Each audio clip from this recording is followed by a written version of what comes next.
Honourable Member for Edmonton Meadowlark.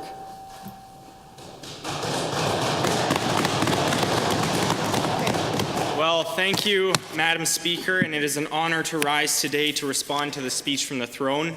I would like to start by acknowledging that we stand here today on Treaty 6 territory, and my constituency is also on Treaty 6 territory. This government recognizes the importance of a strong relationship with our Indigenous communities, which is why we will repeal Bill 22 and find a better way to carry out consultations in the future. I feel it is quite fitting that the throne speech took place on International Women's Day, delivered by a female lieutenant governor on behalf of our female premier.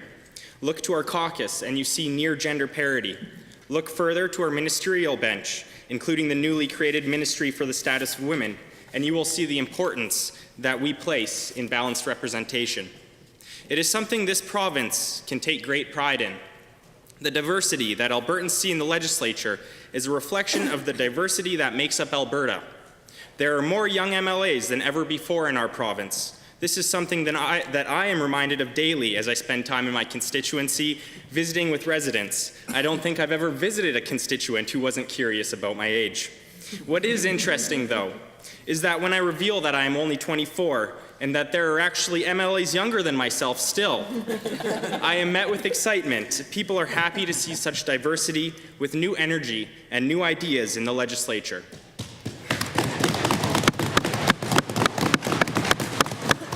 I hope, through the example that my young colleagues set, that there will be more young leaders willing to put their name forward.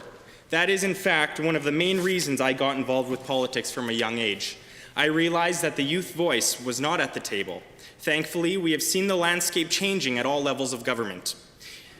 It is an important step because the decisions we make as legislators has lasting effects on the broader community, and these effects are felt differently based on a number of circumstances, including, but of course not limited, to age. When I think back to the career opportunities that I have had that led me to this point, I realize that they have all been in the Meadowlark community. First, working in retail at West Edmonton Mall, then in radio at K97, once again in West Edmonton Mall, and eventually as an electrician at 2 local businesses within the constituency. It is quite fitting to be able to come full circle and represent these same businesses that gave me the incredible opportunities that led me to this very legislature. I've lived in the Meadowlark community for the better half of my life, moving here from Saskatchewan around 2003. I attended Britannia Junior High in the constituency of Glenora, but completed my diploma at Jasper Place in the Meadowlark community.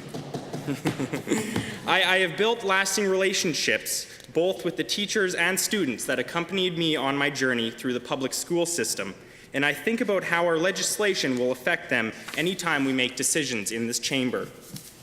Through the many years that I have lived in the community, I've had the opportunity to meet with many leaders and organizations, including most, if not all, of the community leagues. These leagues are truly the grassroots of our communities.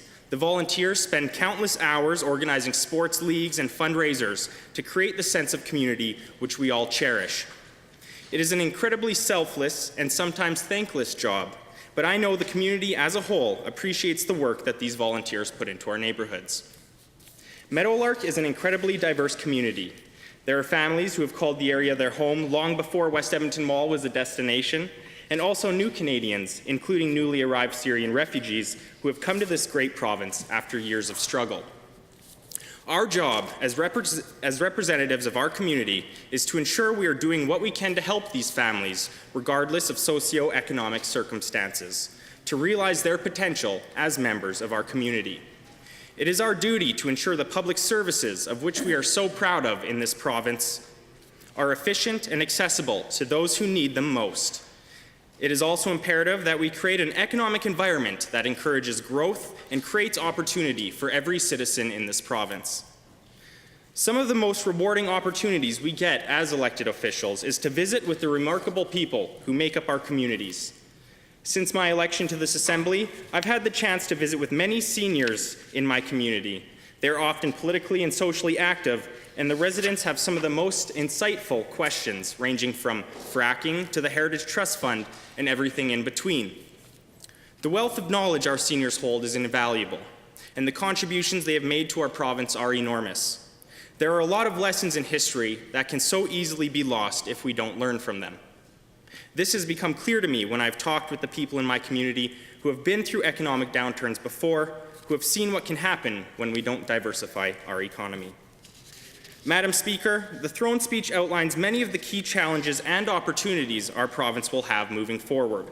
Alberta has suffered from not diversifying our economy, and governments past have not been able to achieve the market access our province needs for the full value of our products, as well as a royalty system that did not have the full support of Albertans based on a perceived lack of transparency and accountability. I believe that the initiatives this government has undertaken, as presented in the throne speech, are important issues and will help move this province forward. I can tell you that my community has been hit hard by the fall in commodity prices.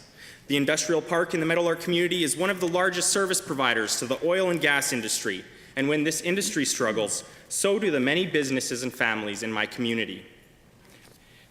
And while West Edmonton Mall is still an incredible economic driver in the Meadowlark community and in this province, especially with a low dollar, we are still seeing a slowdown in local purchasing power. As I mentioned earlier, before getting elected to this assembly, I was an apprentice electrician, building and servicing sleeping quarters that are utilized by oil field workers while they are in camp. Many of the companies I worked for, as I said, are in my community, and I've seen these companies slow down because of the slump in global oil prices. It is not going to be an easy road forward, but I know that these businesses are run by passionate families and entrepreneurs constantly adapting to changes in the market and finding efficiencies. As we realize increased market access and plan for recovery, these companies will continue to thrive within our province, just like they have for so many years before. And for those who are looking to retrain, our government will support you because we recognize that a diversified workforce is a strong workforce. It is increasingly important as we move to diversification that we offer our communities the opportunity to grow with us through access to capital and measures introduced by the Economic Development and Trade Ministry, like the Job Creation and Diversification Act and the Petrochemicals Diversification Program. We will support the creation of new jobs in emerging markets. Counter-cyclical investments will keep this province moving.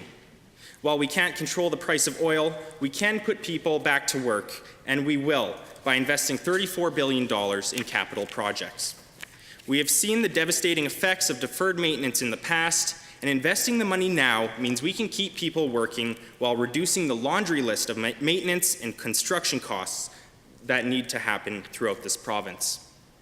My community has been waiting on a Valley Line LRT for many years now, and I think we all recognize the importance of having effective modes of transportation within our cities and, of course, across this province. It is, in fact, the lowest income communities who need these services most, and we're doing a great disservice to them every time that we put these projects off.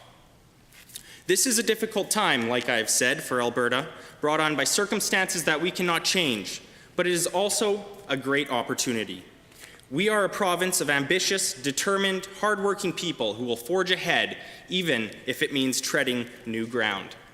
We know what hasn't worked in the past, and we know what has to change now. We have taken steps toward a better future, and we will continue on that path to innovation, accountability, and responsibility to Albertans. As Albertans, we are proud of our natural resources that have built this province and created many good-paying jobs. Yet past practice has been to import almost 1 million barrels of oil per day from other countries. This has been a point of confusion and frustration for Albertans for many years, and I believe it is important that we transition to a Made in Alberta approach.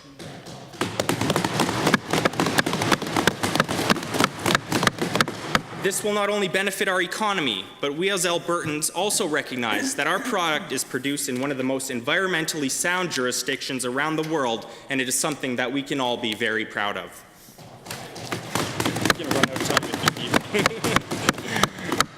As a member of the West Edmonton Business Association, I've had the opportunity to meet with many of the businesses in the Meadowlark community. They are an incredibly resilient group of people who collaborate to support the local economy and not-for-profits. The association consists of everything from small IT companies to the Fantasyland Hotel in West Edmonton Mall, the perfect example of how we can work together for the betterment of our community. Edmonton Meadowlark is also home to the Misericordia Hospital, a hospital that people across this province depend on, and a place that employs many families in my constituency. I will add that I have both gained and lost family members at this hospital, but the staff have always been accommodating and professional through their work environment, though their work environment is often high stress and the staff increasingly overworked. We know that cutting funding to essential public services only worsens these problems, increases costs in the long run, and downloads responsibility to our communities. I would also like to acknowledge the incredible amount of not-for-profit organizations in the community that have growing clientele while facing budget restrictions. Portions of many not-for-profit agencies' budgets come directly or indirectly from government, and many of these important service providers are working at capacity. To reduce funding or to add to the growing number of services users through downloading would put additional strain on our communities and add to the daily struggle of many families. We need to support our communities, now more than ever. I recognize the reality that so many of the constituents of Edmonton Meadowlark are facing, and I will do everything that I can to support them through these tough times every step of the way. Every child in this province deserves a bright future, and those futures will be realized because of the investments we make into education. In a time of much talk of austerity measures, our government committed to supporting this province's frontline workers, including restored funding to education, which resulted in the hiring of 740 new teachers across this province.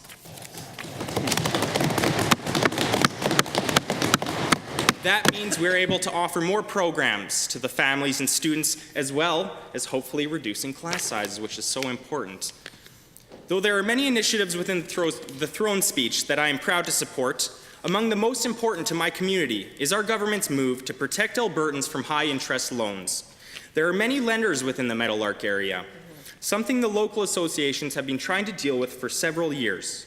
This overaccumulation of lenders in our low-income communities has created a troubling situation, which I have seen firsthand.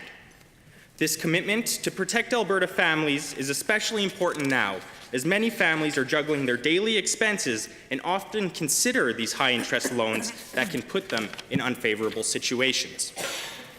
And for those Albertans struggling to find work in these tough times, our government has committed to working with the federal government to reconsider employment insurance rules, as the program has often been hard to access, and I have had these struggles myself in the past.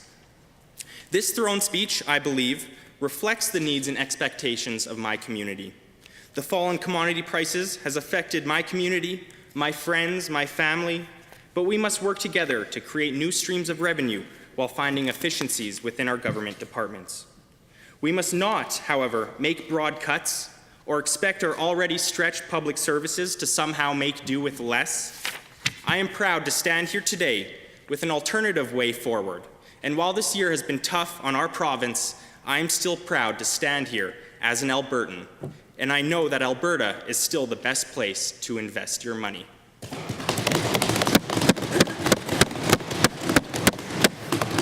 In closing, having the honor to represent the constituents of Edmonton Meadowlark here in the Assembly is no doubt one of the greatest accomplishments of my life, and I'm sure many of the other members within this chamber would say the same thing about their own journey.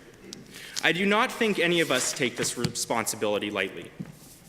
To the citizens of Meadowlark who put their trust in me to represent them, and to my friends and family who helped me along this journey both before and during the election, I owe you everything. Thank you to my parents for letting me use their home as a campaign office and a hotel during the election. Thank you to my partner of 8 years for believing in me from the very beginning, and to my little sister for being the light of my life. It is also important that I mention Raj Sherman and the incredible work that he did both while in government and opposition representing the Meadowlark community.